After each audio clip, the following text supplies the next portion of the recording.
Olá, bem-vindo à 5ª temporada do PQU Podcast, o podcast para psiquiatras em formação.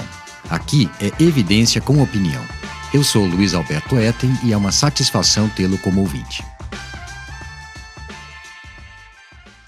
Caros e caras ouvintes, teremos no PQU Podcast mais uma entrevista. Dessa vez, quem nos dá a honra de conversar conosco é o professor Flávio Kapczynski.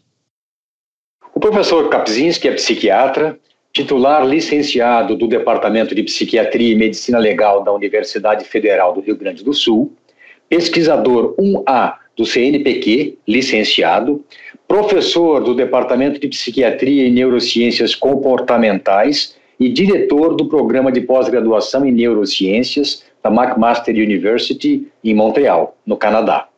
Suas pesquisas estão centradas na investigação da fisiopatologia e tratamentos inovadores para o transtorno bipolar.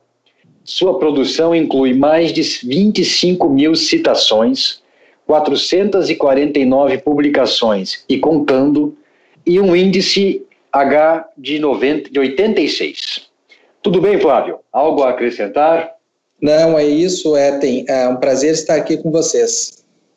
Que bom. Eu queria que você soubesse que nós agradecemos mais uma vez por ter aceito o nosso convite e que os ouvintes soubessem da admiração que eu tenho por você, pelo modo como conduziu a sua carreira com disciplina, foco e perseverança. Vamos em frente? Vamos. Flávio, você é um exemplo de pesquisador para a nossa geração, focado e com muita eficiência. Você consegue, olhando retrospectivamente, identificar durante a sua formação médica e a sua residência em psiquiatria o gosto pela investigação científica? Sim, eu iniciei muito rapidamente dentro da Faculdade de Medicina um interesse por pesquisa. Na época, um professor recém-saído da Unifesp, que depois se tornou muito célebre, o professor Ivan Esquerdo, tinha iniciado na Universidade Federal do Rio Grande do Sul e nós estávamos ali em volta do grupo do professor Esquerdo, procurando auxiliar nas pesquisas, juntando-se aos programas de monitoria e iniciação científica que já existiam na época.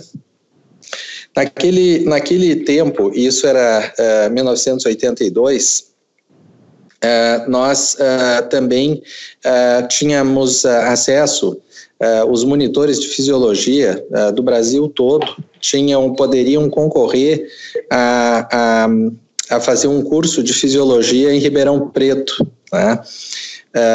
E eu e um colega meu fizemos essa aplicação, não passamos, né? E aí então nós decidimos que nós iríamos de qualquer jeito. E aí alguém nos disse que se a gente aparecesse com umas malas lá, e eles não teriam coragem de nos mandar embora. E então assim fomos. E lá chegando, teve um incidente naquele ano, teve uma enxurrada e um alagamento, e alagou inclusive o dormitório dos alunos, né? Caramba. E aí fomos realocados para um lugar que eu não sei onde é que é, mas na minha opinião seria uma gruta, parecia uma caverna ou alguma coisa do gênero, né? E aí então lá ficamos por alguns dias até normalizar essa situação, e aí passei a fazer assim era uma rotação entre vários laboratórios. Então a gente visitou o laboratório do professor Frederico Greff, que estava em plena atividade naquela época. Visitamos o laboratório de antibióticos do professor Corrado também, que era bem influente, importante nessa área. Outros que também foram, assim, que eu me lembro bem e muito importantes, foram a Maria Lico, né, e o professor Covian, que era um personagem muito interessante, assim, um ícone na ciência de Ribeirão Preto.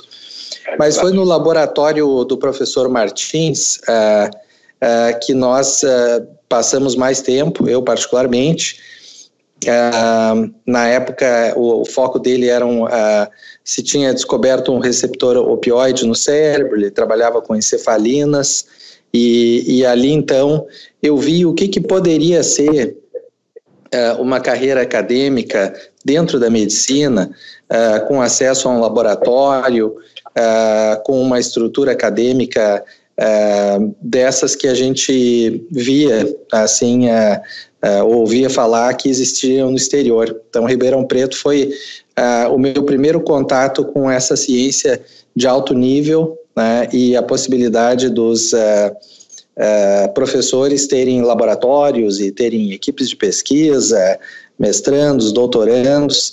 Aquilo ali foi uma grande influência na minha carreira.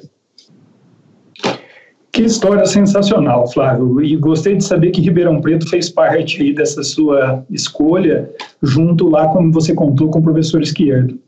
Mas teve um momento que daí a sua vocação te ficou mais clara e que você começou a tomar decisões realmente sobre um caminho a trilhar nessa carreira? Pois então, naquele momento, pós Ribeirão Preto, voltei para Porto Alegre, segui ali, então eu trabalhava com o professor Ivan Izquierdo e Aldo Lucion, né? Nós trabalhávamos, o foco era bioquímica da memória, passamos então a frequentar simpósios que ocorriam no Brasil. Os dois mais tradicionais era o de fisiologia, que ocorria na cidade de São Lourenço, né, naquelas águas termais, e o outro de bioquímica, que ocorria em Caxambu, né? Então nós íamos para esses congressos, né? E então foi a minha primeira viagem de avião naquela época, e aquilo me deu um insight, assim, é uma carreira muito interessante, tu vê, então, me pagaram até uma passagem de avião, e lá em Caxambu e São Lourenço tinha aqueles hotéis ótimos com doce de leite e queijo de Minas. Boas lembranças, hein? Aquilo foi um apelo irresistível à ciência.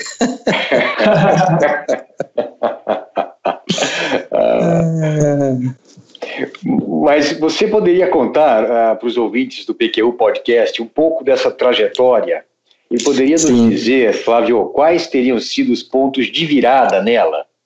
Claro. Então, eu acho que esse primeiro ponto, assim, um ambiente para que a ciência floresça, ele precisa ser um ambiente estruturado e previsível, né? Então, brincando, a gente falou de um aluno de iniciação científica ter acesso a uma passagem aérea, poder participar de um congresso, ouvir os ícones da ciência brasileira e conversar com eles em proximidade, né, que era uma época, uma coisa que nem passava pela nossa cabeça. Então, eu acho que esse é um ponto de virada, assim, a gente encontrar um ambiente estruturado e com as coisas andando, com uma ciência pioneira sendo desenvolvida aqui no Brasil.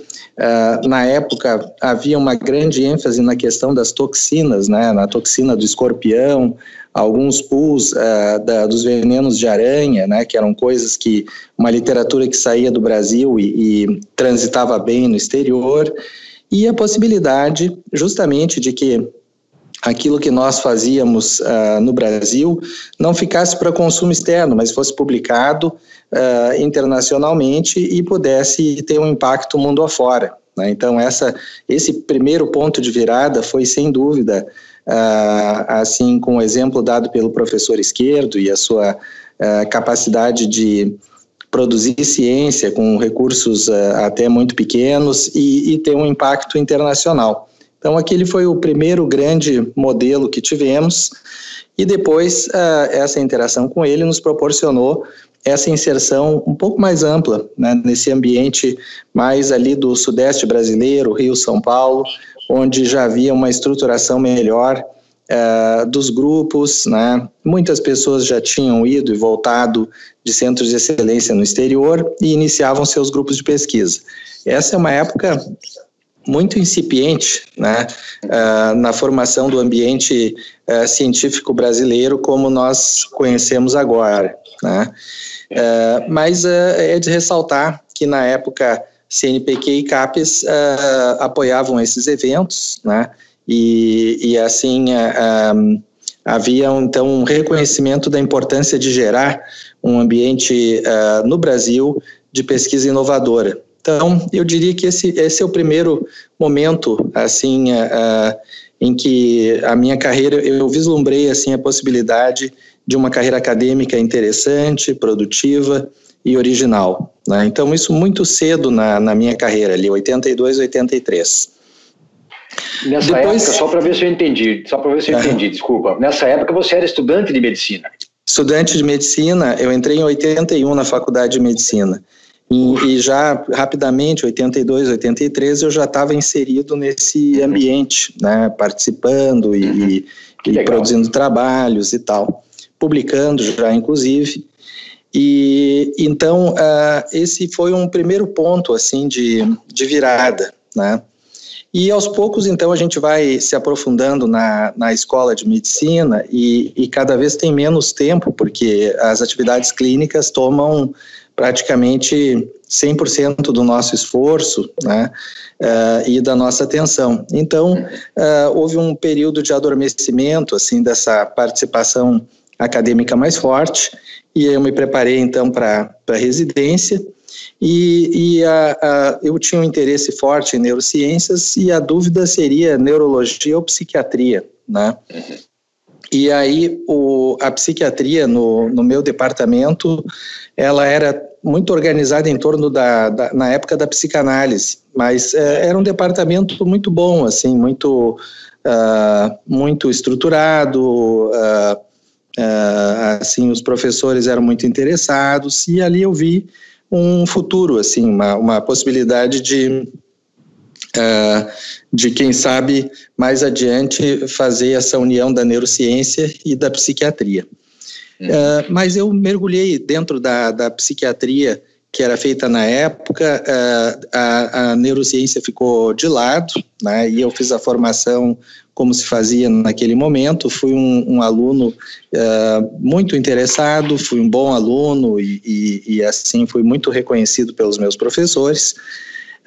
E dali já ficou para mim a ideia de que eu ia me preparar para fazer uma carreira acadêmica naquele departamento, né? E aí eu fui então, na época também, começou, aí nós já estamos falando de 1990, eu comecei a residência em 86, eu me formei, fiz 3 anos de psiquiatria, né, e depois mais 1 ano que eu fiquei de supervisor ali dos residentes. Então, de 86, 89, 90, eu já estava iniciando a ideia assim, de que para fazer uma carreira acadêmica, né, a Universidade Federal Brasil afora recebeu a determinação de que deveria haver uma maior ênfase na melhora dos quadros acadêmicos, através do mestrado e do doutorado. Então, eu ingressei no mestrado, busquei o professor Esquerdo, mas falei que eu não queria trabalhar mais em modelo animal. Então, ele me indicou uma neurologista, a professora Márcia Chaves, e eu fiz o meu mestrado já trabalhando com memória em humanos, né, a influência da depressão na memória, né? E terminado o mestrado, terminei rápido, assim, foi uma surpresa. Se dizia que era possível terminar o mestrado em 1 ano. E aí eu fiz tudo bem rápido e, de fato, terminei em 1 ano. E já em seguida eu estava buscando como que eu daria sequência no exterior. E na época nós tínhamos um contato ali bom no departamento de bioquímica, um professor do Instituto de Psiquiatria da Universidade de Londres, chamado Rod Knight. ele se aposentou em Londres e foi atuar no Brasil, ali naquele departamento. E através de um contato com ele, né, como eu estava interessado em memória e tal, ele conseguiu um contato comigo no Maudsley Hospital para fazer o doutorado. E aí, então, para lá eu me dirigi, né, isso era 92, né, e aí, então, para minha surpresa, cheguei lá e encontrei uma comunidade muito grande de brasileiros que tinham sido encaminhados pelo professor Valentim Gentil, que era um ex-aluno daquela instituição. Isso. E aí, então, lá eu entrei em contato com, eu não vou talvez lembrar de todos, mas eu me lembro, assim, que chegava a formar um time de futebol, tá? Então, era o Geraldo Busato, que jogava muito bem, aliás. É verdade. E outros que não jogavam muito bem, como o Ronaldo Laranjeira, né? E eu propriamente, e o outro era o Paulo Rossi Menezes, que hoje tem um cargo importante até nesse combate à pandemia ali na cidade de São Paulo. Oswaldo Almeida, que depois foi para a Austrália, teve um tempo na USP, depois foi para a Austrália. O Marco Romano Silva, né, que trabalhava na época com esses pools de veneno de aranha e depois se tornou titular em psiquiatria na UFMG. Flávio, que time, hein, Flávio? Vocês jogavam, mas todo mundo aí fez muito pela ciência, hein?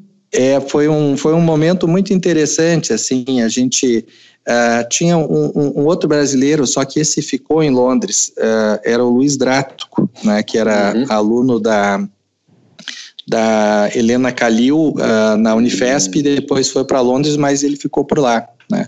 Então a gente convivia ali, tinha o José Carlos Silveira, que hoje é professor na UFMG, também estava ali naquele momento. Em suma, era um grupo grande, muito assim, de pessoas assim, que tinham muita vontade de terminar daquele momento em Londres, construir o campo da psiquiatria no Brasil, né? Sim. E cabia à nossa geração, assim, tardiamente no Brasil, fazer um movimento de criar uma psiquiatria clínica, porque nós tínhamos departamentos de psiquiatria que eram basicamente departamentos de psicanálise, né, Brasil afora, né? E então essa geração tinha como missão voltar e criar um ambiente de pesquisa, levar a metodologia, levar essa capacitação para trabalhar em neuroimagem, dos métodos emergentes, né, biomarcadores e genética. O outro que estava com a gente lá, então, era o Homero Valada, né, da genética. Então, com essa ideia de voltar e construir, então, o campo da psiquiatria no Brasil. E então eu acho que eu citei o primeiro ponto de inflexão, que foi esse do contato precoce com a ciência, com o professor Esquerdo, e o segundo momento foi no doutorado, né, fazendo PhD no Instituto de Psiquiatria. O meu orientador era o Malcolm Leder, que era uma autoridade na área de benzodiazepínicos, né? Isso. E nós, então, fiz a minha tese nesse campo, né, na área de ansiedade, e voltei para o Brasil, né? Não voltei ainda. Naquele momento tinha uma crise muito terrível no Brasil, que era uma transição. O Collor tinha sido eleito e depois rapidamente foi deposto, e havia um caos assim instalado no país, né? Sim, Aí aquilo amenizou, né? E nesse período eu realizei um pós-doc na McGill, né?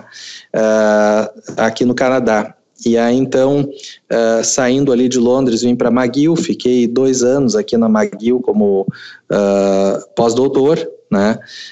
Trabalhando, o meu foco saiu do receptor benzodiazepínico farmacologicamente, passou para fazer imagens do receptor benzodiazepínico, e a área que eu comecei a trabalhar aqui no Instituto Neurológico de Montreal era na área de neuroimagem.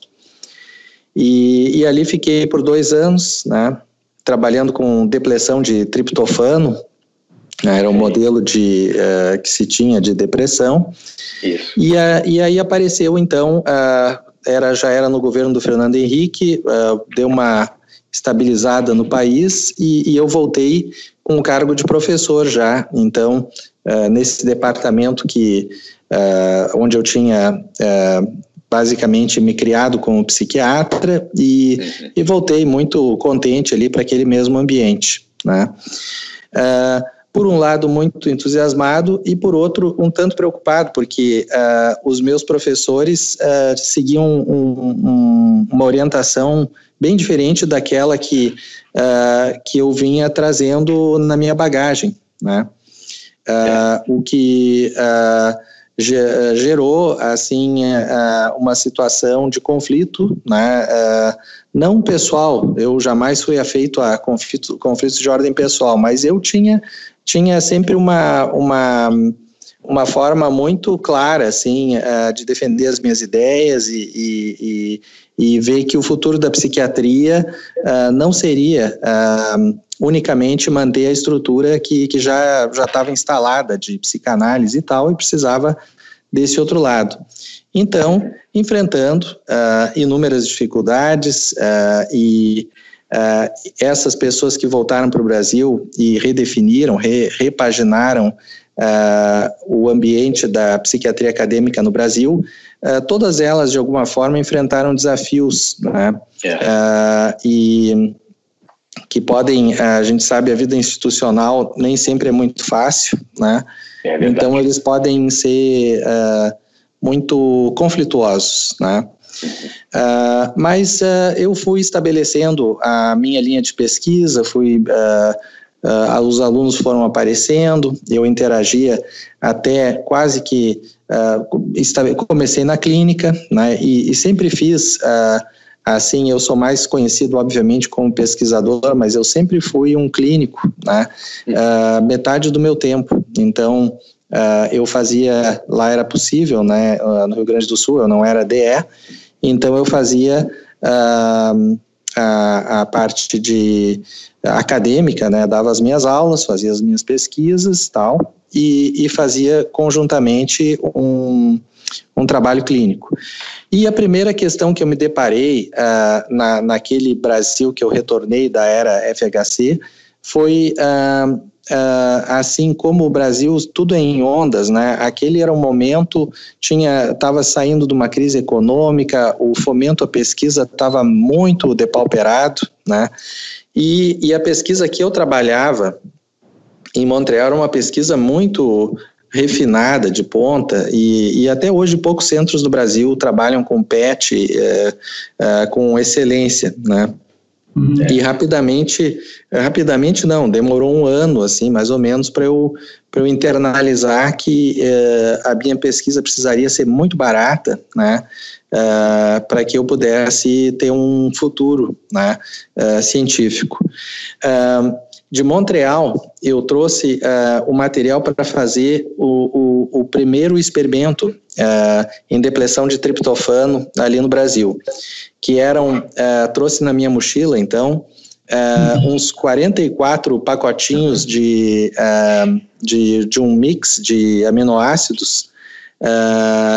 De um pó branco, Flávio? Pó branco.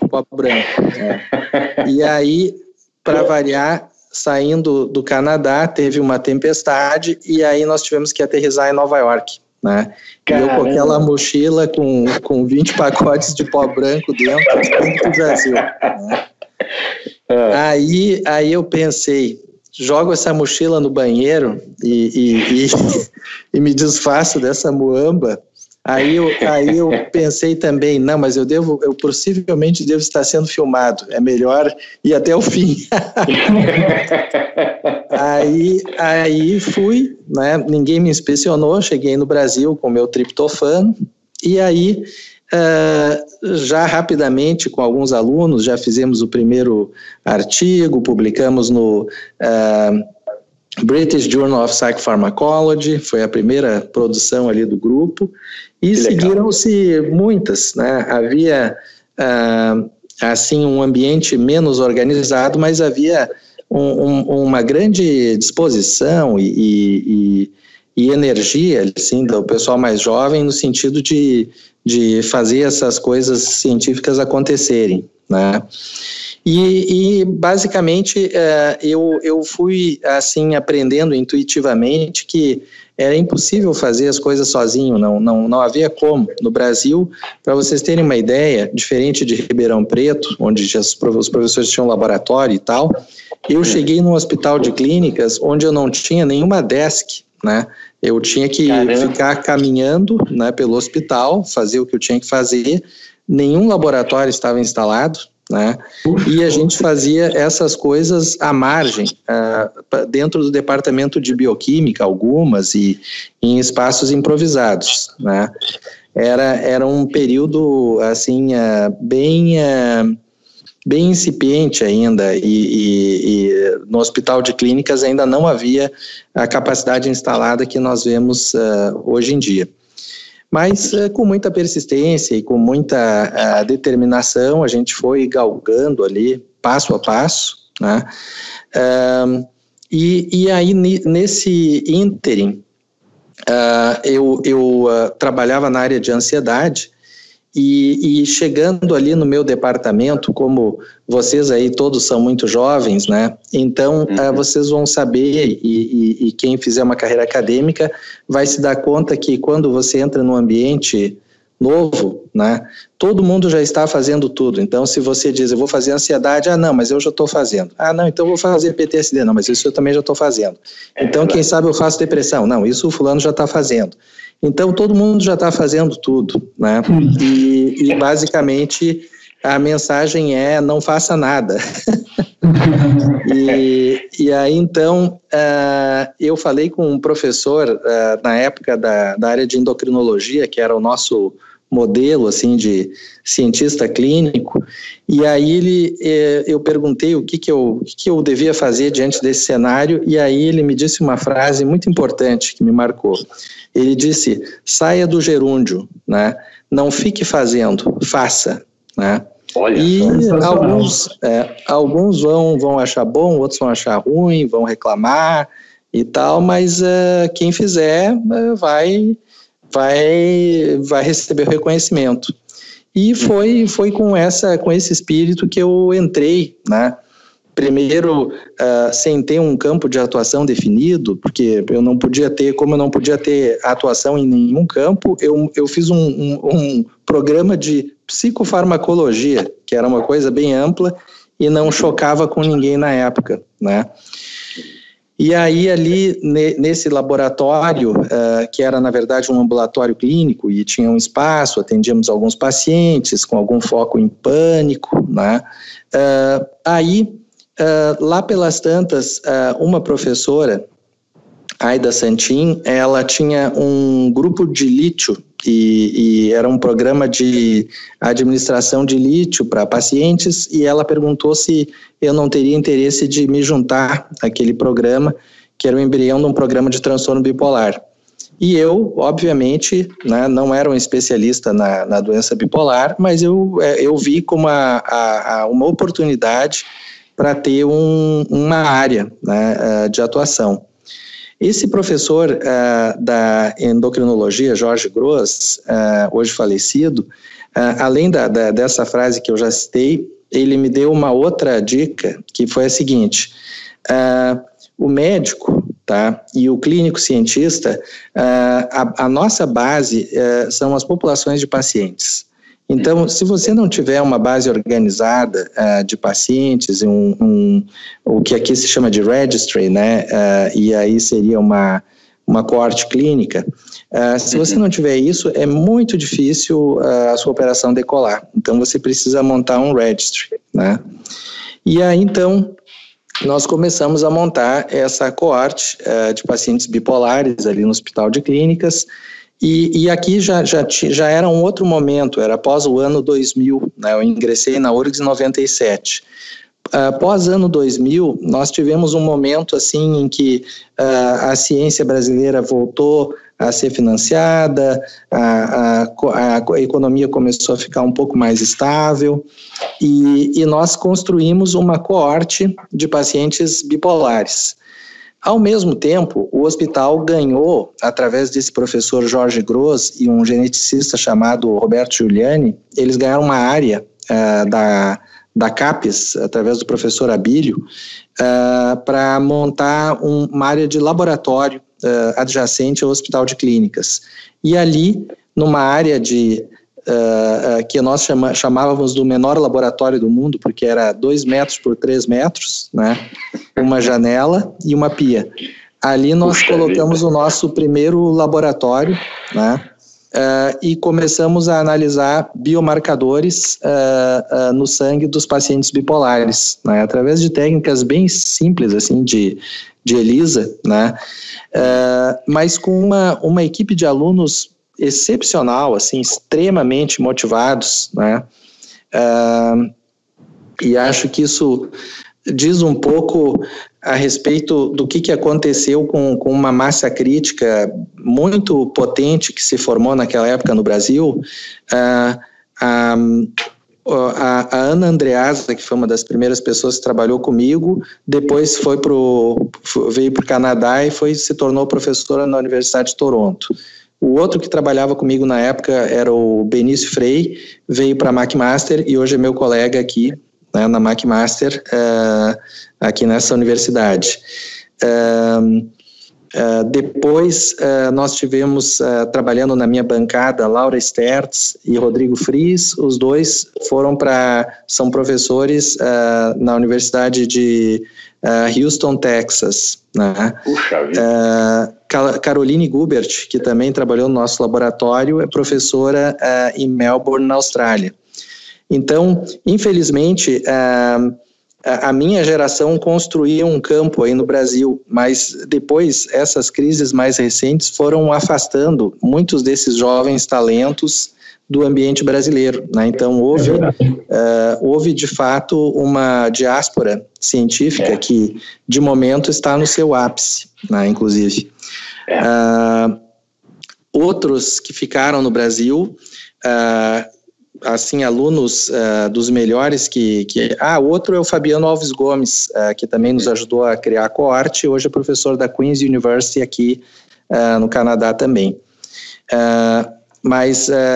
Então, aquela turma que ajudou a criar a coorte, um deles era o Maurício Kunz, hoje em dia ele é o psiquiatra-chefe na URGS. A outra é a Márcia Santana, que é a chefe atual do Departamento de Psiquiatria, né? O Ives Passos, que é uma grande autoridade na área de inteligência artificial e psiquiatria, né? Também está lá com a gente na URGS. Pedro Magalhães, também, que tem nos ajudado nas coortes, né? Montagem de coortes lá no Brasil. A Adriane Rosa passou muitos anos em Barcelona e voltou para o Brasil. E Clarissa Gama, que também é uma autoridade na área de esquizofrenia e trabalha lá no nosso laboratório. Então, assim como muitos saíram, muitos outros ficaram e consolidaram o nosso departamento, né?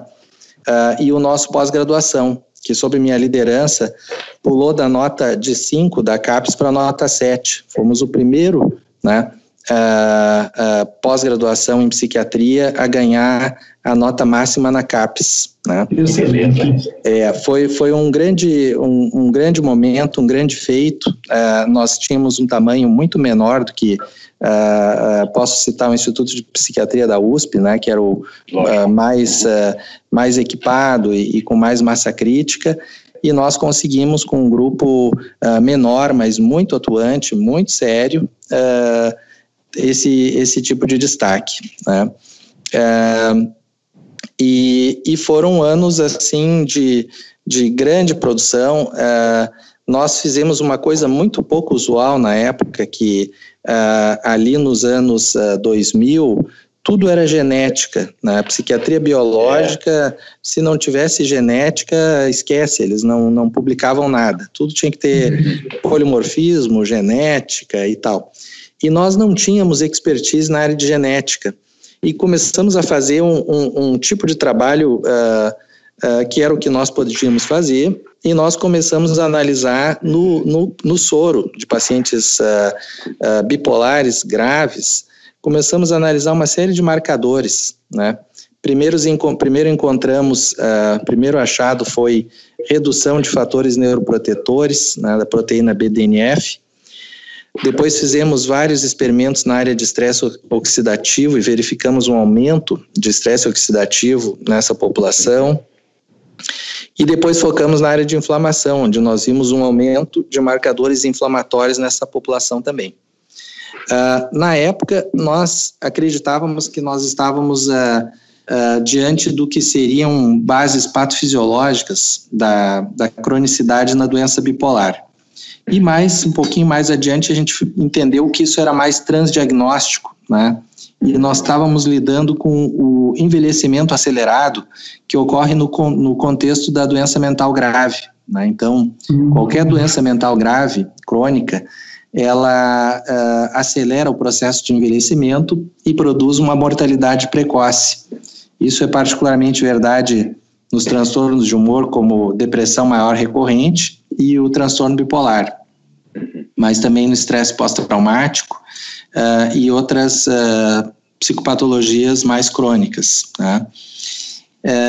Então, nós lançamos assim a base para um campo, né? Sem querer, né? A gente usava essas técnicas porque eram as que estavam disponíveis no departamento de bioquímica e que nós sabíamos fazer, e lançamos as bases para esse campo da psiquiatria, que é o estudo de como a doença mental se torna crônica, né? Quais são as bases biológicas desse processo de cronificação. Depois, junto com um grupo australiano do professor Michael Berk, nós criamos um termo para isso. Nós chamamos de neuroprogressão. O que é a neuroprogressão? Ela seria, então, o componente biológico, né, da cronicidade na doença mental, que acompanha um outro processo mais visível clinicamente, que é a progressão clínica, né?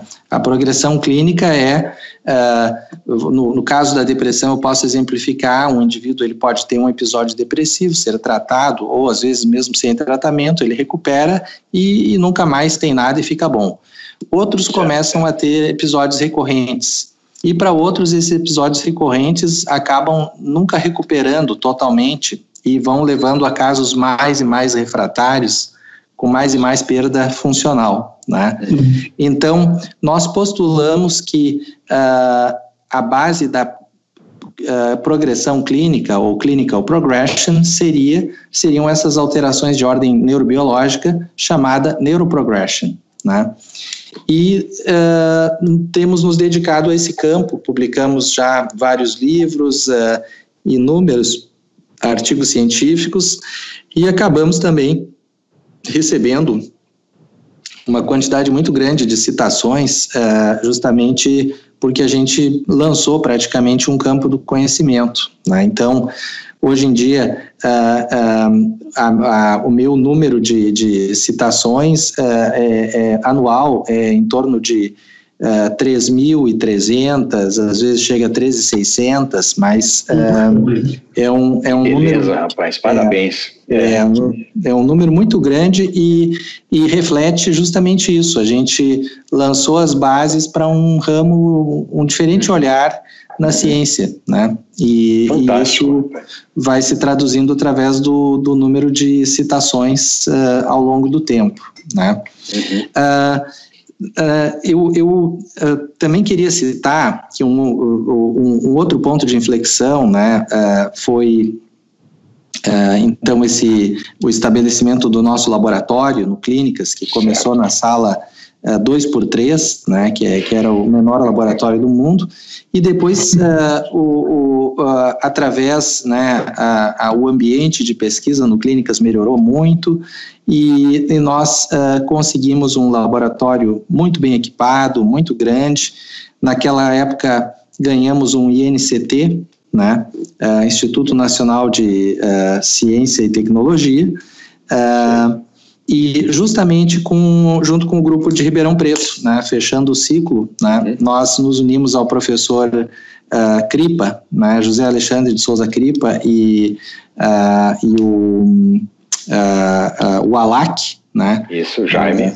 Jaime Cecílio Alac.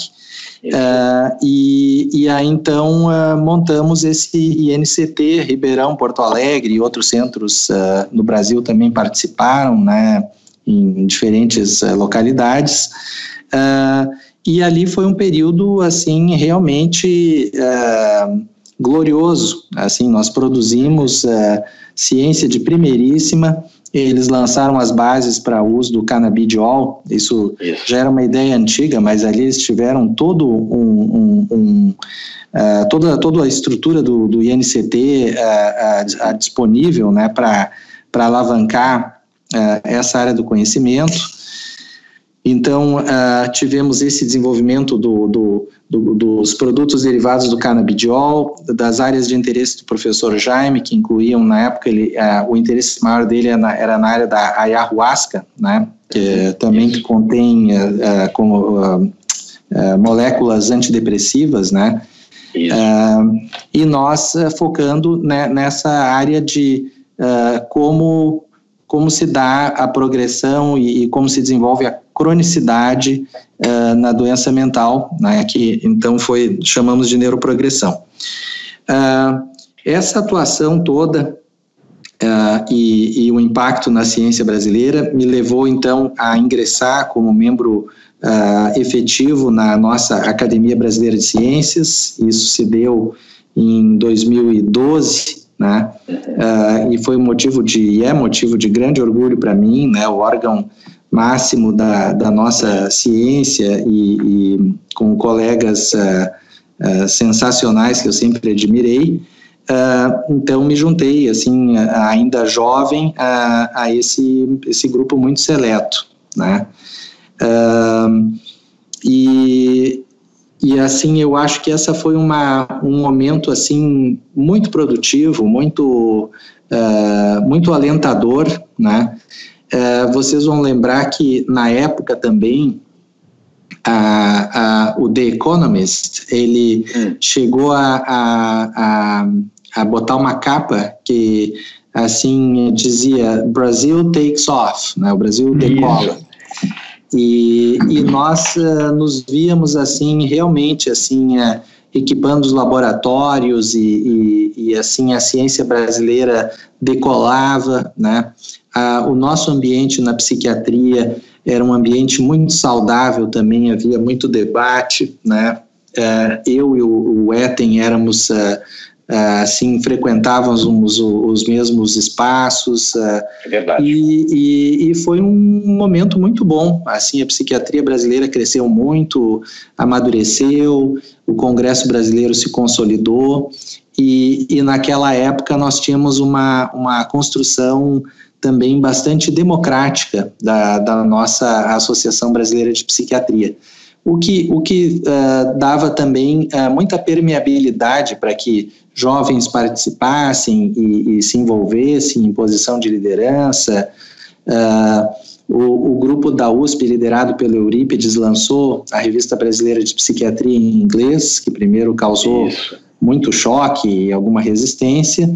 Nós apoiamos em primeira hora e alguns anos depois eu fui editor dessa revista, né, que me foi passada pelo próprio Cripa, e mantivemos a revista assim com alto impacto e funcionante, né. Em suma, foi um momento em que se fez muita coisa e nós participamos desse capítulo de construção da psiquiatria acadêmica no Brasil.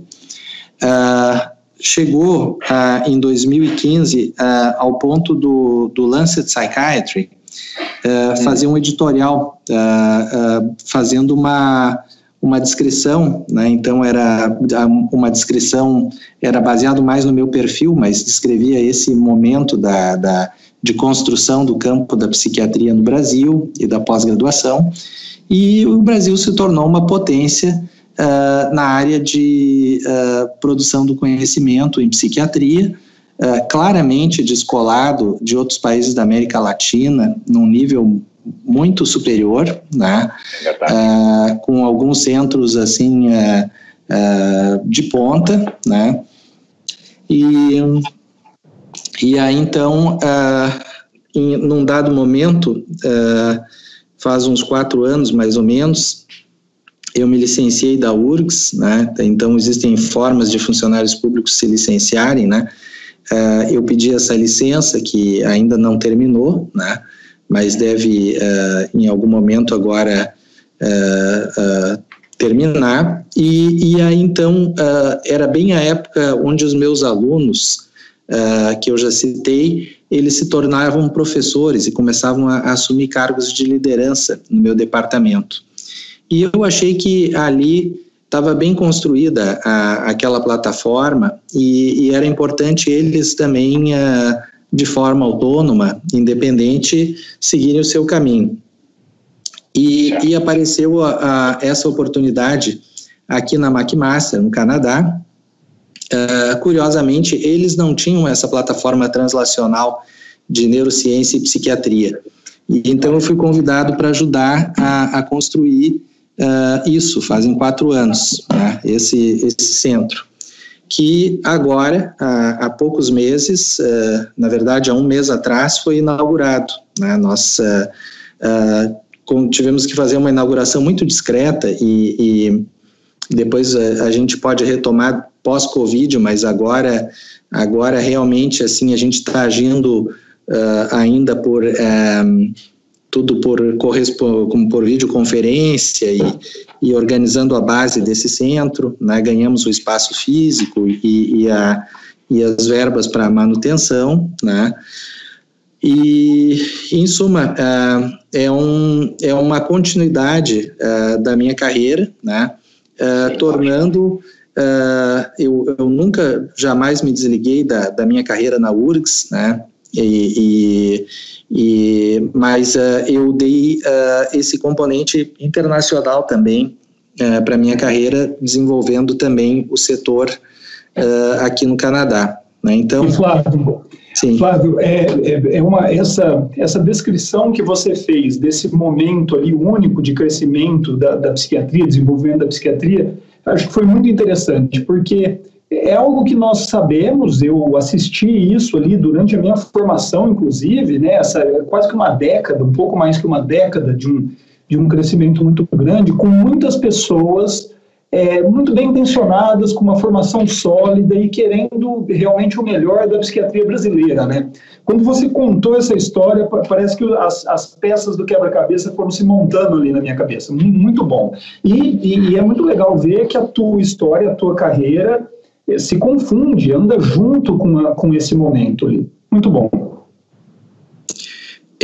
Foi quando, nesse editorial do Lancet que eu citei para vocês, Lancet Psychiatry, eles falaram justamente isso, que a gente, no caso, eles estavam fazendo assim uma retrospectiva desse momento, e a frase que eles usaram acho que foi muito bem colocada. A gente participou da construção, né, do campo da psiquiatria acadêmica no Brasil. Então, aquele foi um momento muito de muita criação, de formação de uma base muito sólida, né? E ocorreu num espaço mais ou menos de uns 10 anos, né? E se criou ali, eu acho que uma massa crítica que até hoje, né, ela circula em defesas de tese, em concursos para posições acadêmicas, essa massa crítica circula, né, nacionalmente e ainda é um legado que permanece, né? Ô, Flávio, você hoje, então, está mais do que claro que ocupa essa posição de destaque na produção científica. E você é um dos pesquisadores mais citados no Canadá, o que será aqui em nosso meio, né? O que eu queria saber é do seu método de trabalho para se manter assim, com esse pique, assim, nessa crista da onda. Só para você saber, praticamente todos os colegas que trabalham com neurociência, que trabalham com ciência, eles acabam revelando essa dificuldade no percurso, e uma característica que os marca é a resiliência. É um pessoal que tem ali uma perseverança, como você demonstrou que tem também, né? De cair, levantar, enfrentar um obstáculo e contornar esse obstáculo. Me fala um pouco disso, Flávio. Qual é o seu método de trabalho? Como é que você faz para se manter assim, com esse pique? Então, eu acho que algo assim que especialmente os jovens estão ouvindo esse podcast, a gente precisa entender que nada se faz sozinho, né? Então, a minha grande habilidade foi em construir times focados em torno de um tema central, né? Eu procurei nunca desviar do foco principal do meu trabalho, que era a doença bipolar, né, os transtornos de humor crônicos de uma forma geral, a depressão maior recorrente, e ver que mecanismos que levavam a essa cronificação, tá? Então, eu depois de ter encontrado esse foco, eu jamais me afastei dele, eu só aprofundei. Então, eu acho que esse é um elemento importante. O outro foi a capacidade de gerar um ambiente de inspiração, onde as pessoas que estiveram comigo cresceram, elas foram estimuladas a ocupar posições relevantes na psiquiatria mundial e em nível nacional, seguem como líderes, e eles encontraram nessa construção intelectual, né? Eu gosto de usar a expressão do Hegel, né, filósofo alemão, que ele diz que o espírito universal se materializa através de instituições, né? Então, eu acho que essa materialização, ela ocorre na medida que nós temos um ambiente construtivo, né, que envolve condições físicas, mas envolve o grupo, envolve a capacidade de liderar e envolve o foco intelectual, né? Então, eu acho que o meu método de produção e de liderança tem muito a ver com essa capacidade de inspirar e construir esse espaço, né? Legal. Então, nos ambientes que eu frequentei, houve a construção desses espaços e inúmeras pessoas cresceram, e eu ouso dizer que também esse modelo foi replicado Brasil afora, né? E se tornou uma inspiração para muitos outros grupos em todo o Brasil. Legal. Ô Flávio, e para um jovem psiquiatra iniciando na carreira como pesquisador, qual o caminho para ele se inserir na pesquisa de qualidade? Onde ele deve procurar esse caminho dele? Eu acho que é muito importante esse momento assim, onde se escolhe o grupo de pesquisa onde a gente vai atuar e o orientador, né? E verificar se essa pessoa tem esse perfil de estimular os jovens talentosos e construir esse ambiente produtivo e ao mesmo tempo saudável, né? Então, eu acho que através de bons mentores, né, é muito mais fácil a gente chegar mais longe. É muito difícil em ciência a gente construir do nada, né? Então, eu me lembro, quando eu entrei a minha formação mais sólida foi primeiro na área da ansiedade e depois eu transferi como eu expliquei para vocês, para o transtorno bipolar. E eu não tinha uma referência assim dos profissionais, e a primeira coisa que eu fiz foi ir buscando quais deles estariam abertos a colaborações, os trouxe para eventos no Brasil, mandei meus alunos fazerem formação com eles, iniciei colaborações e iniciei essa rede, né, de, vamos supor, de excelência e de produção do conhecimento em torno de um tema. Então, o conselho para alguém que está começando é olhar bem para que o mentor que ele está escolhendo, o que o mentor está fazendo, qual é mais ou menos o nível de satisfação dos alunos. E, de fato, a ciência ela precisa de ambientes que sejam amistosos à criação e até, às vezes, a isso que a gente chama de pensar fora da caixa, né? Então, algumas ideias disruptivas e diferentes, se elas encontrarem um solo receptivo, elas podem gerar grandes inovações, né? Então, eu acho que é isso, a gente precisa de modelos, não podemos ter muita timidez na hora de conversar com esses ícones do campo e podermos desenvolver essa habilidade de nos aconselharmos, né? E, sobretudo, eu acho que um certo grau de ousadia, né, é importante, né?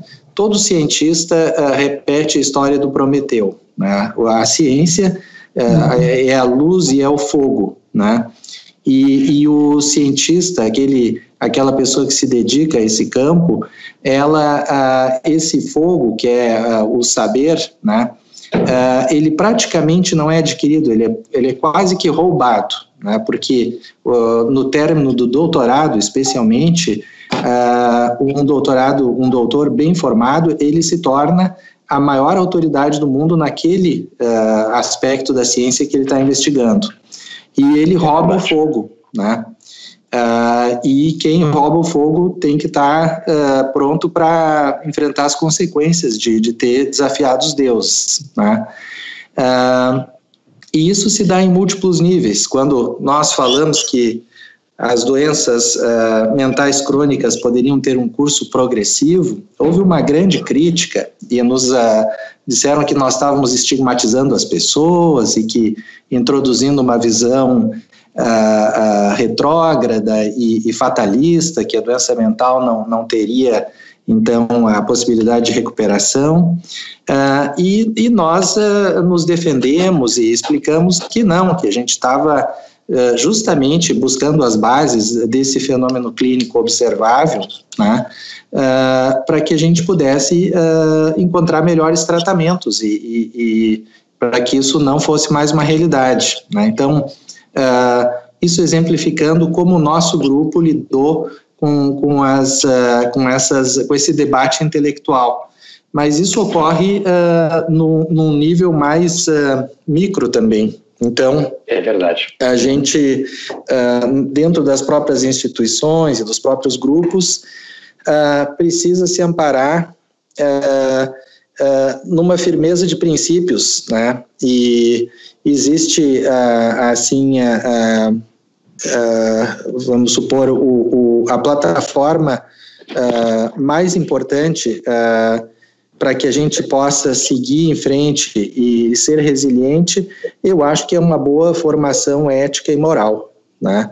Porque se nós temos a convicção que nós estamos fazendo as coisas no sentido de desenvolver a ciência e seguindo todo o rigor da nossa metodologia, né, nós podemos, sim, ousar e termos a capacidade, então, de lançarmos nossas próprias ideias e defendê-las com toda a dignidade, né?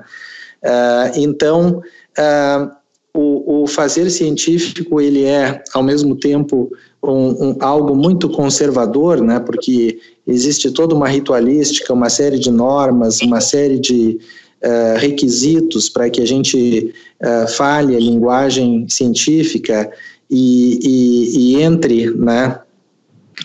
Como nós entramos quando fazemos o mestrado e o doutorado, nós entramos em solo sagrado, né? A gente entra nesse ambiente onde se está construindo, né, as hipóteses, né, e a nova visão da ciência, né?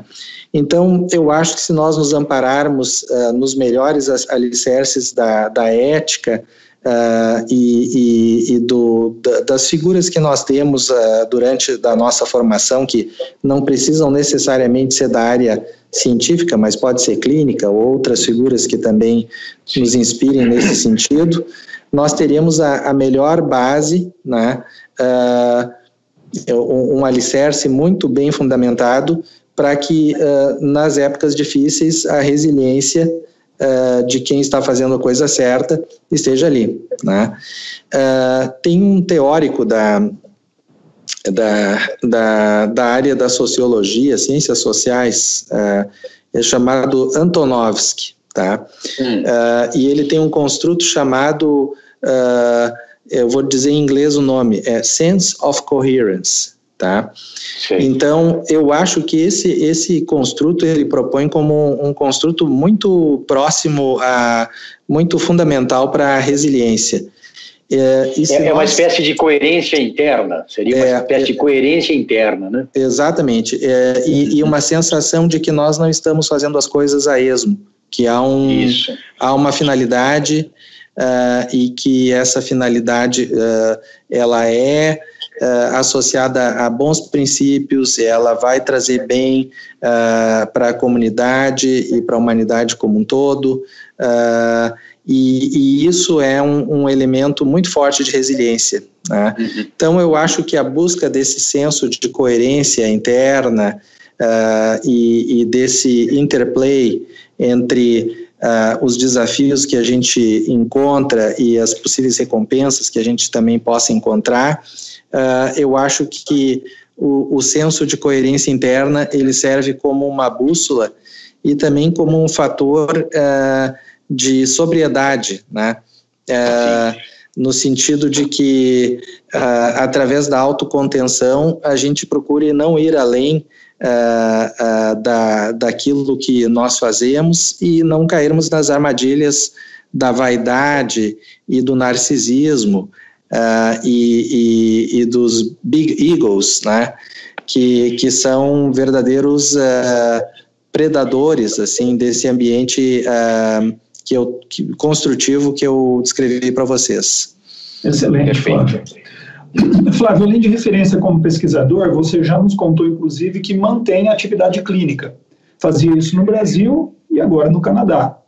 Conte para o jovem psiquiatra ouvinte como que é clinicar em realidades que nos parecem tão diferentes. Olha, no fim é uma surpresa, assim, não tão surpreendente, mas o ser humano e os seus dilemas e o seu sofrimento são universais, né? Eles estão na literatura, né? Quem lê Dostoiévski na Rússia tsarista e quem lida com os pacientes que nós lidamos hoje em dia, vai ver que o sofrimento e as inquietações da alma humana são muito similares. Então,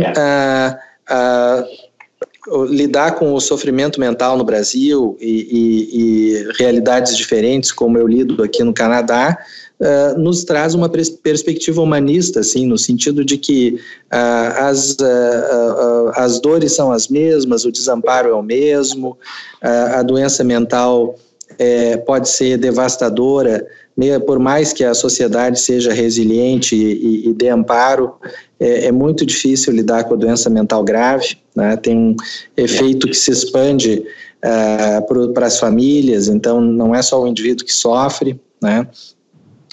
Então, eu primeiro gostaria de acentuar esse caráter universal da medicina e da nossa especialidade, que é a psiquiatria. Né? Os seres humanos sofrem de forma muito parecida, e as doenças mentais são entidades que afetam a humanidade como um todo, uma que outra variação cultural, mas a essência é a mesma.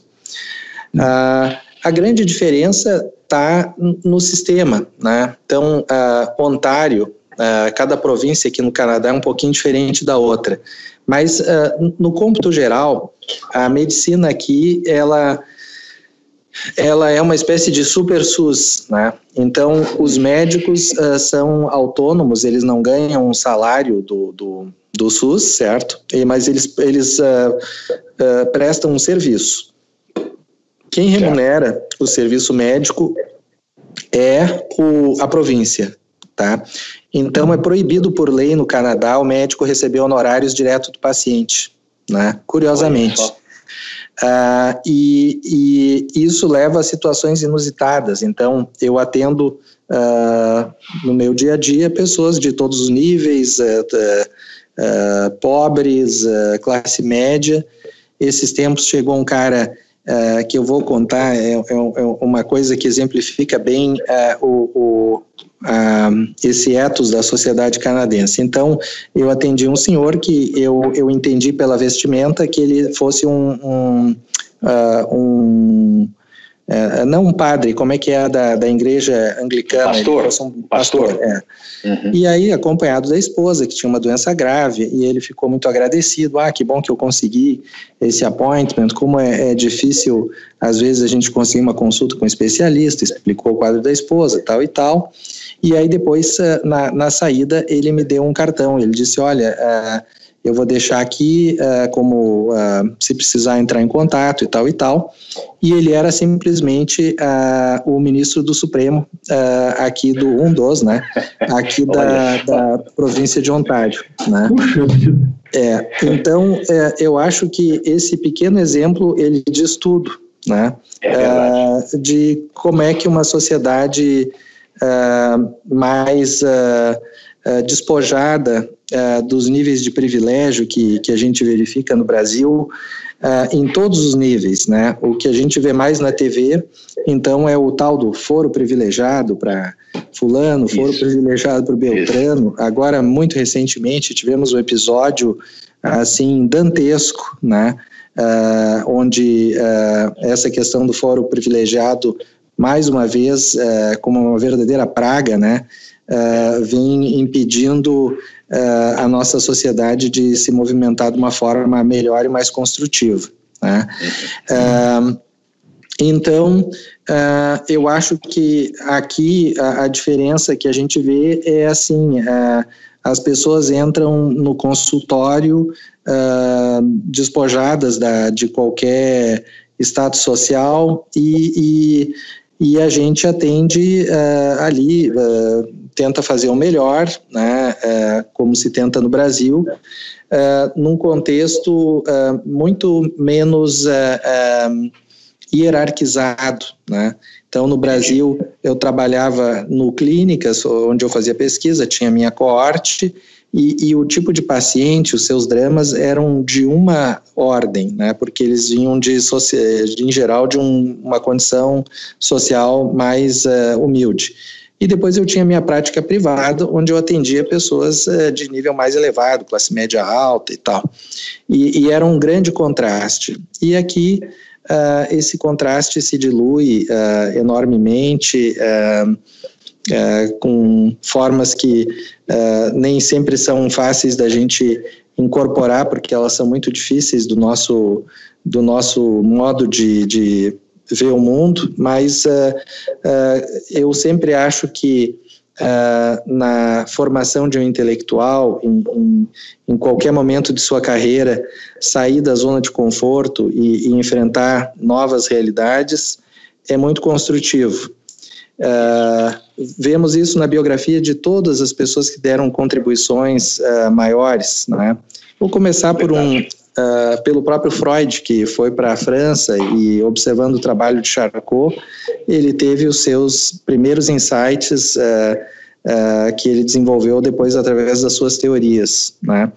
Mas no ramo da ciência como um todo, Niels Bohr, né, o cientista dinamarquês mais importante, possivelmente, ele trabalhou na Inglaterra, interagiu com cientistas de lá, e foi de lá que ele trouxe as ideias que ele depois desenvolveu na Dinamarca, né? E assim vai, né? Nós vemos isso nas áreas criativas dessa aventura humana, né? Que uma delas é a da ciência, mas nós vemos também isso no campo da literatura e da arte, né? Essa possibilidade de beber em novas fontes, interagir com outros grupos, às vezes causa movimentos virtuosos de criação e síntese, né, de conhecimento.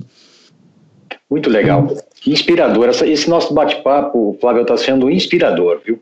Verdade. Mas mudando de assunto, no episódio 6 do PQU Podcast, o Vinícius polemizou. É um dos mais ouvidos. O título desse episódio dizia que não existiria transtorno bipolar tipo 2. Aliás, era uma afirmação, não existe transtorno bipolar tipo 2. E no transcorrer do episódio, o que ele fez, na verdade, foi criticar a validade dessa categoria diagnóstica, argumentando que seria apenas o mesmo transtorno bipolar, mas com uma mania menos grave. Você quer complementar, Vinícius? Pô, aí você me colocou na berlinda, hein, Luiz Alberto? Mas vai ser bom ter a opinião do Flávio, grande especialista aqui nosso sobre isso.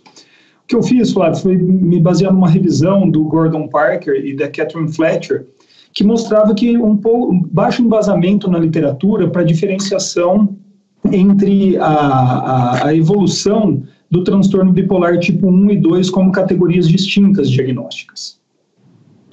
Enfim, o que nós gostaríamos de saber de você, e eu acho que essa é a melhor oportunidade, é como é que as coisas estão evoluindo no entendimento do transtorno bipolar, diagnóstico, tratamento, bases neurobiológicas. Certo. Olha, o Gordon Parker, ele é um sujeito muito interessante, assim, muito criativo, muito polêmico também, e criou, hoje ele está aposentado já, mas ele criou o Instituto Black Dog, né, que, em suma, foi um local onde se produziu coisas bem interessantes na área dos transtornos de humor na Austrália, né? Mas ele é de fato um polemista, né? E quando ele fala que não existe o transtorno bipolar tipo 2 ou a base é pequena, nós sabemos que isso não é verdade, né? Claramente existe uma versão mais grave do transtorno bipolar que cursa com psicose, e a marca registrada desse transtorno é a mania, que é uma emergência médica. Dificilmente alguém que tem o transtorno bipolar do tipo 1 não será admitido num hospital ou ter feito uma internação domiciliar ao longo da sua vida. Então, é algo bem marcante, né, na transtorno bipolar do tipo 1. E o transtorno bipolar do tipo 2, ele é uma categoria muito importante, porque ele não pode ser tratado como uma depressão unipolar unicamente com antidepressivos, porque isso não melhora os desfechos do paciente, ou raramente melhora.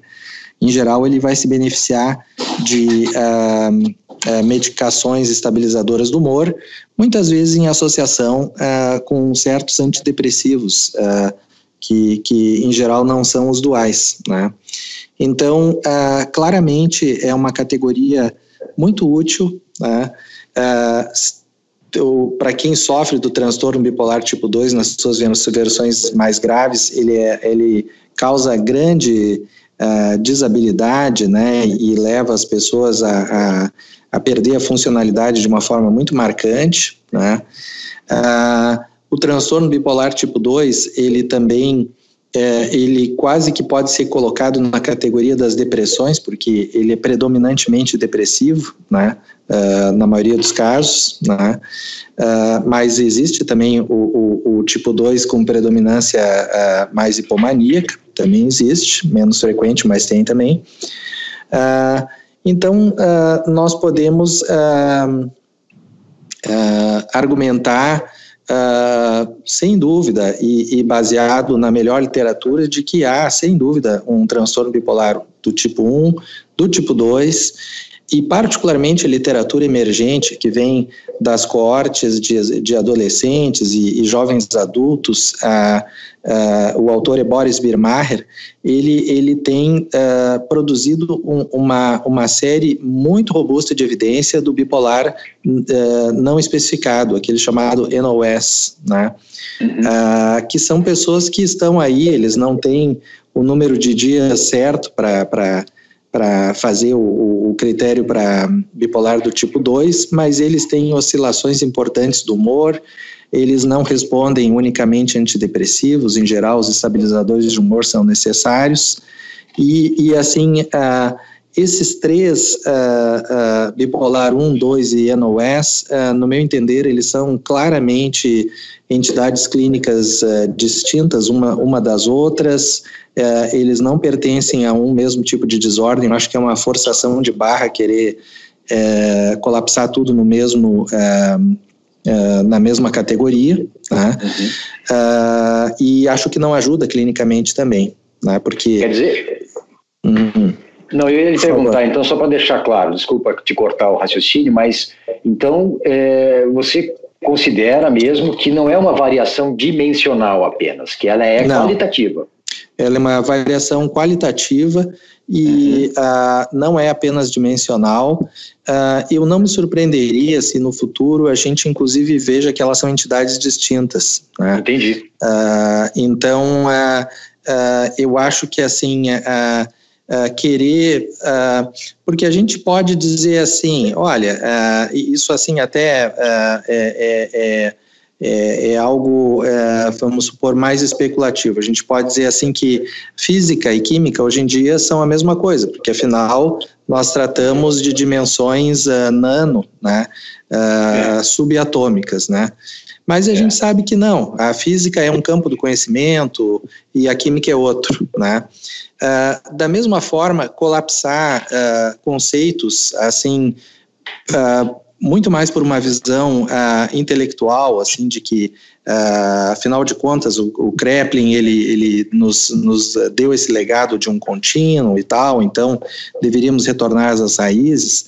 Na hora da prática clínica, nós precisamos, no dia a dia e na correria, nós precisamos de um guideline claro, né?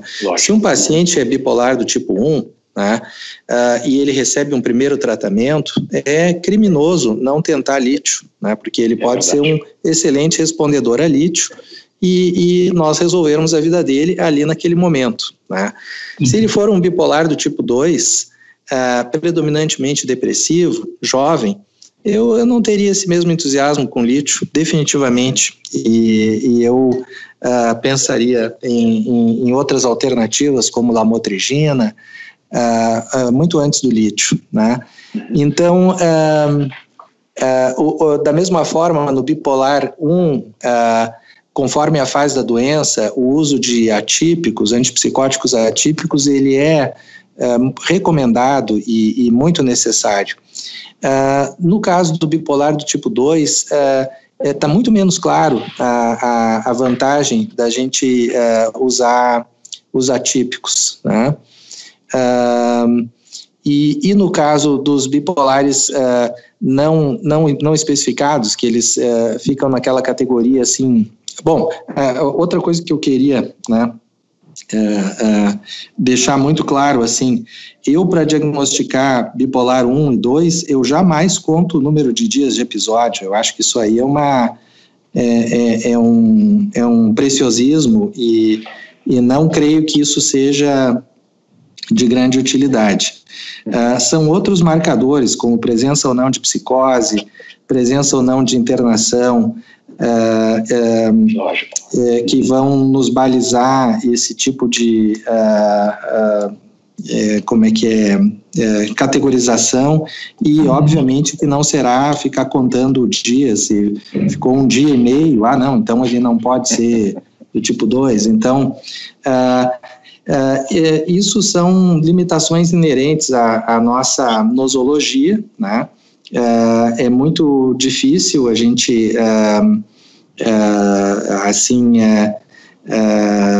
botar num papel quais são os critérios, mas um psiquiatra bem informado num centro de psiquiatria clínica, ele sai claramente com uma noção do que é bipolar 1, o que é bipolar 2 e o que são essas formas mais não especificadas que existem também, particularmente nos jovens, né? E depois ao longo da vida elas vão se definindo, né? Eu acho que se o nosso trabalho contribuiu alguma coisa na área dos transtornos de humor, particularmente foi para a revalorização do curso longitudinal da doença, né? E como que esse é um elemento chave para a gente fechar um diagnóstico. Enquanto que se nós olharmos simplesmente para o DSM e para as categorias estanques que são transversais, a gente vai chegar à conclusão que o Gordon Parker chega, que é tudo a mesma coisa, porque transversalmente é impossível diferenciar uma coisa da outra, né? Bom argumento, é muito bom. Flávio, muito obrigado pela sua resposta honesta e embasada e cuidadosa, né? Eu diria assim. Eu e o Luiz Alberto repetimos aqui sempre que o PQ Podcast é evidência com opinião. Isso. E nada melhor do que esse ambiente em que as opiniões possam conviver e a gente possa aprender com tudo isso. Muito obrigado. Flávio, e diga uma coisa, o que você anda lendo? Com o que você tem se preocupado atualmente? Que livros você indica para o psiquiatra, informação, interessado em compreender melhor as bases, méritos, limitações das neurociências? Olha, várias pessoas são muito interessantes de ler, né? Kendler, né?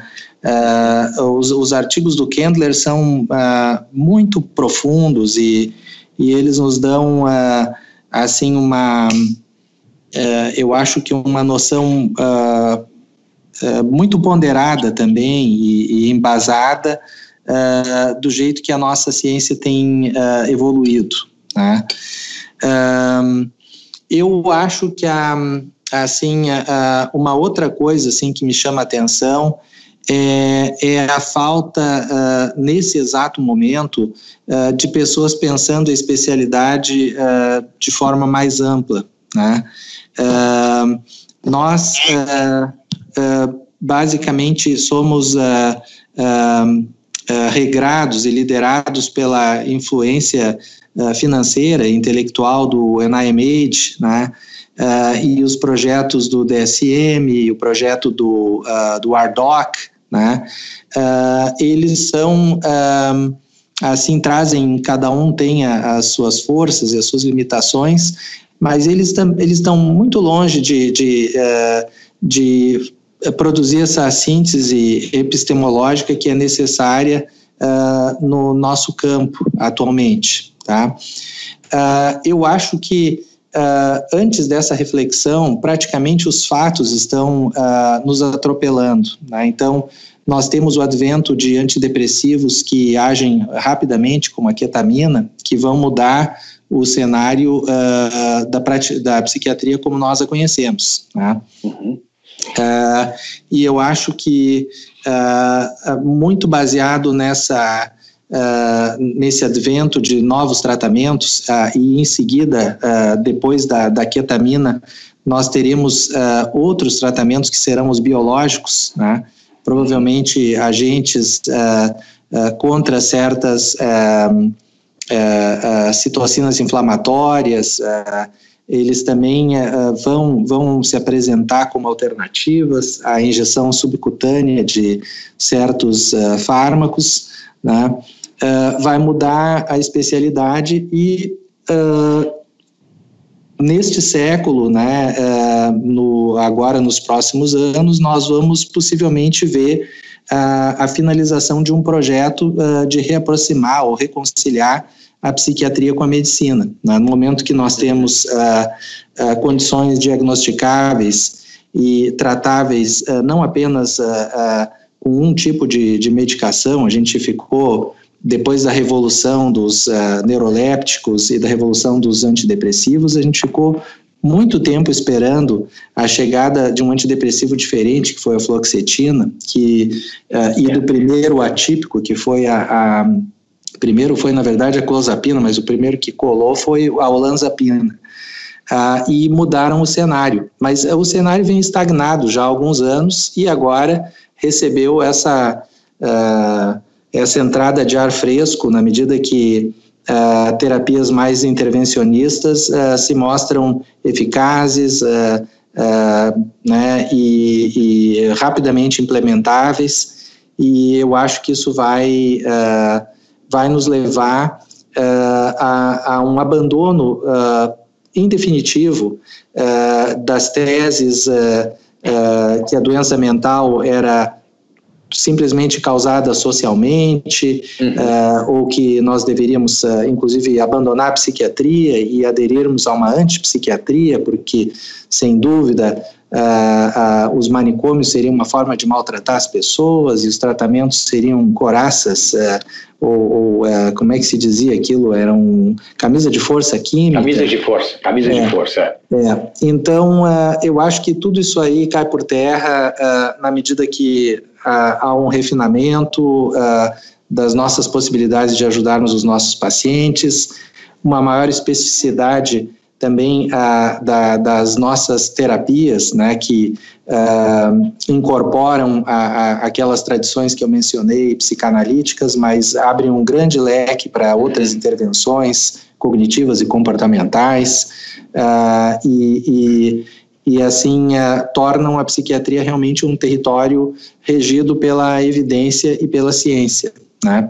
Então, eu diria para quem está buscando assim para que lado está arrumando o campo, eu me focaria nesses recentes avanços. Eu acho que eles estão atropelando as teses tradicionais e estão criando uma nova psiquiatria que nós vamos ver florescer nesses anos que temos por aí, pela frente.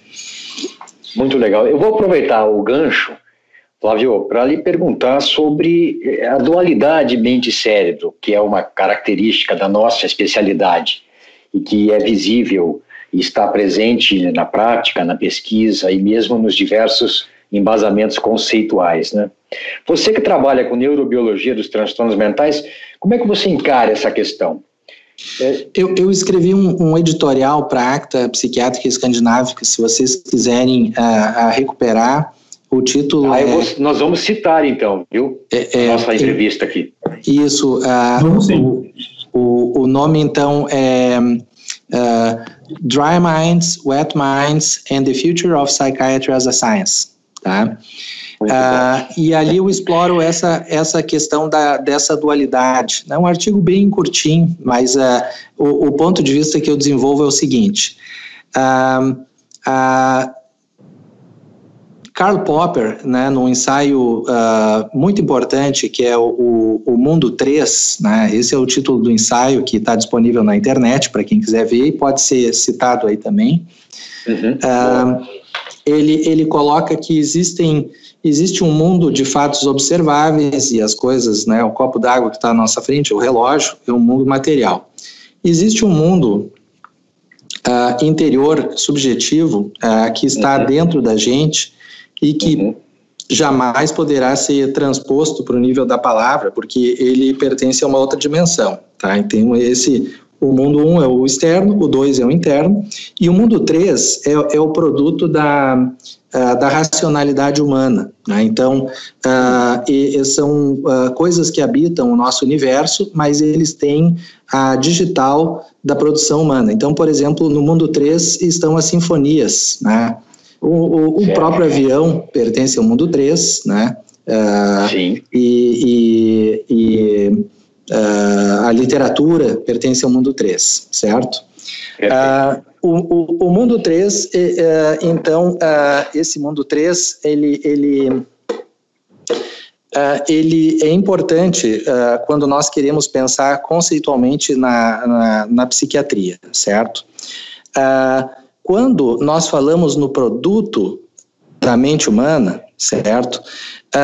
Esse produto, que é a vida intelectual, tá? Que ela é transcrita através da cultura e sobretudo, das coisas que nós deixamos por escrito, né? Esse mundo 3, ele é muito fascinante e ele é também, de uma certa forma, ele tem uma característica ilimitada, porque a criação humana é ilimitada, né? Então, ele é extremamente sedutor para nós que praticamos a psiquiatria, né? O mundo 3 é o mundo onde habita as teorias de funcionamento mental e a psicanálise. Elas pertencem a esse mundo, né? Que é uma construção, é um construto, ele serve para muita coisa, mas ele é basicamente uma teoria e ele é um produto claramente do mundo 3, né? Certo. O psiquiatra clínico, ele, obviamente, ele não vai se furtar a entender a cultura e o psiquiatra deve ser um amigo da cultura e ele deve ser, sobretudo, um agente pró-intelectualismo, né, e não anti, né? Então, nós devemos abraçar essa produção, mas nós devemos exercer uma autocontenção no sentido de não confundirmos a produção humana, artística e cultural com os fatos reais, né? Então, agora, colocando a minha terminologia, então, entre aspas, esse é um conceito que eu mesmo desenvolvi. Esse mundo 3 é um mundo do que nós poderíamos dizer que é de uma mente seca, certo? É uma dry mind, tá? Porque nesse mundo estão as construções intelectuais, a gente faz com papel e caneta, a gente faz com coisas não orgânicas, certo? Mas existe uma outra mente, que é uma mente, ela se aproxima daquele universo 1 do Popper, né? Ele é tangível, então o cérebro a gente pode inclusive fatiar e observar no microscópio, né? E essa parte nós poderíamos dizer que ela é uma wet mind, né? Então é a mente humana como órgão visceral, né? A área de atuação médica do psiquiatra, ela fica num híbrido, porque nós observamos os fenômenos clínicos no mundo 3, mas nós atuamos, especialmente quando usamos medicações e intervenções mais biológicas, nesse mundo 1, né? E eu acho que o futuro da psiquiatria como um campo da ciência, ele não deve, assim, partir para um negacionismo e para um desprezo do mundo 3. Mas nós devemos nos furtar a sedução de confundir esse mundo 3 com a nossa área do conhecimento, né? Eu vejo, por exemplo, cada vez que se comete um crime no Brasil, então eles chamam um psiquiatra, um psicanalista para comentar, que faz inúmeras teorias e tal, e chama aquilo de psiquiatria. E eu acho que aquilo é um desserviço, né, para a nossa imagem e assim até tira o brilho e assim, não, isso não é psiquiatria. Isso é ciência humana, né? Com todo respeito, né, que é uma área do conhecimento e de importância inegável, mas nós que nos formamos ali dentro do hospital, na residência e no contato com os pacientes, nós não temos uma chancela para agirmos como se fôssemos cientistas sociais, né? Então, a gente deve ser cauteloso e trabalhar dentro da nossa esfera de conhecimento, né, construirmos o campo do nosso conhecimento, nos apropriarmos dele, nos sentirmos confortáveis dentro dele e podermos atuar no mundo objetivo e científico, no mundo 1, né, obviamente sem descuidarmos de que quando a gente vê um indivíduo sofrendo na nossa frente, ele não é um cérebro disfuncional, ele é uma construção intelectual, ele é uma história, ele tem um passado, né? Então, tudo isso dá a riqueza para a nossa especialidade e a sua complexidade, né? Mas nós somos, vamos supor, nós temos dois pés muito fortemente, devemos ter dois pés muito fortemente plantados no mundo 1 do cérebro como órgão, e devemos ter uma mente aberta e olhos para ver, né, esse mundo mais de uma dry mind que vai dar toda uma riqueza para a nossa capacidade de atuar como profissionais da área da psiquiatria. Flávio, a seu ver, quais são os conhecimentos e habilidades essenciais na formação de um jovem psiquiatra nos dias de hoje? Eu acho que fundamentalmente o psiquiatra é um clínico e a área básica de atuação deve ser o ambulatório, de preferência o ambulatório de especialidades, onde ele possa ter contato em profundidade com os pacientes e os especialistas que irão educá-lo em como tratar diferentes patologias mentais, né? E a internação psiquiátrica, onde os casos mais extremos são também manejados e aprendemos a conhecer a psicopatologia mais na sua forma mais exuberante. Eu acho que é importante um psiquiatra também ter um conhecimento da área forense, né? Ela é uma área importante também no nosso métier. Eu acho que também, mesmo que a gente não se especialize na infância e na adolescência, mas ter uma perspectiva, entender, né, como a psicopatologia se desenvolve em diferentes faixas etárias, na infância, na adolescência, no jovem adulto e no idoso, né, é importante. E acho que complementam esses conhecimentos de psicopatologia e o fazer prático, né, dessa especialidade, complementam também conhecimentos aí dos nossos clássicos da psicopatologia. A gente precisa conhecer a história da especialidade e conhecimentos também na área de neurociência para a gente poder entender como funcionam as nossas intervenções, né? Então, esse conjunto de conhecimentos forma a base de uma formação completa e equilibrada em psiquiatria. Reitero, a psiquiatria se aprende com o paciente e com o supervisor e na clínica. A psiquiatria é obviamente uma especialidade clínica e aí está o nosso chão. Excelente. Puxa, Flávio, eu não tenho palavras para agradecer a sua participação, você ter nos dado a honra de participar desse episódio, dessa entrevista do PQU Podcast. Antes de finalizarmos essa conversa nossa, você gostaria de dizer algo mais, Flávio?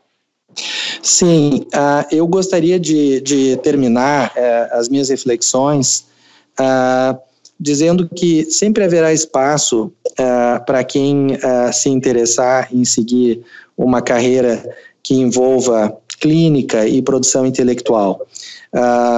Existe uma capacidade instalada de mentores e talentos na psiquiatria brasileira que é notável, né?